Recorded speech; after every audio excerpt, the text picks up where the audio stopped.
మోడీ గారు 12 సంవత్సరాలు విజయవంతంగా ప్రధానిగా పాలన కొనసాగించే సందర్భంగా దేశవ్యాప్తంగా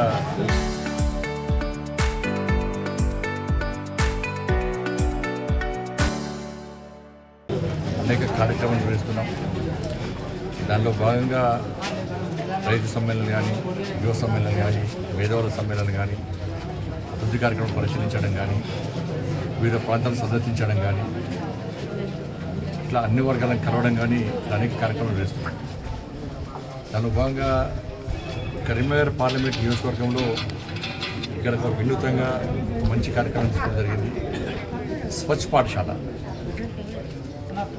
ఈ నెల 15వ తారీఖు నుంచి రాష్ట్ర ప్రభుత్వము పాఠశాలను తిరిగి తెరవాలని చెప్పి ఆదేశించింది. కాబట్టి కరీంనగర్ పార్లమెంట్ నియోజకవర్గంలోని అన్ని ప్రభుత్వ పాఠశాల తరగతి గదులను క్లీన్ చేయాలని చెప్పి ఉద్దేశంతో ఈ కార్యక్రమం తీసుకోవడం జరిగింది.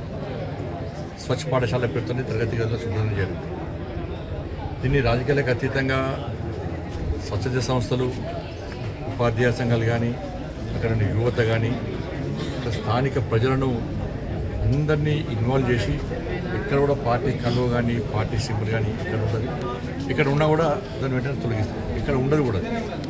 ఇది రాజకీయాలకు అతీతంగా ఈ సేవా కార్యక్రమాన్ని ఇవాళ కరీంనగర్ పార్లమెంట్ నియోజకవర్గంలో స్వచ్ఛ పాఠశాల పేరుతో ఈ వినూత్న కార్యక్రమం తీసుకుంటాం.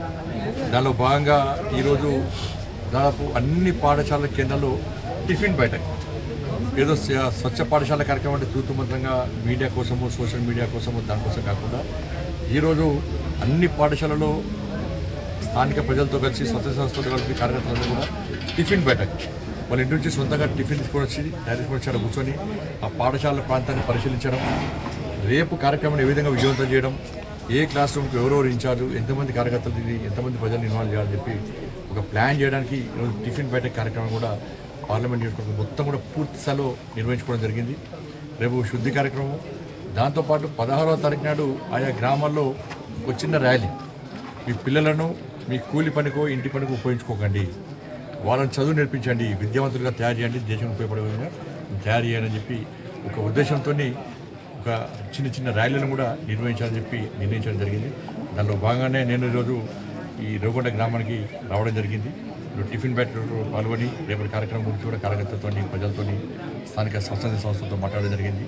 అందరూ కూడా రేపు ఈ పాఠశాల శుద్ధి కార్యక్రమాన్ని, స్వచ్ఛ పాఠశాల కార్యక్రమాన్ని విజయవంతం చేస్తారు.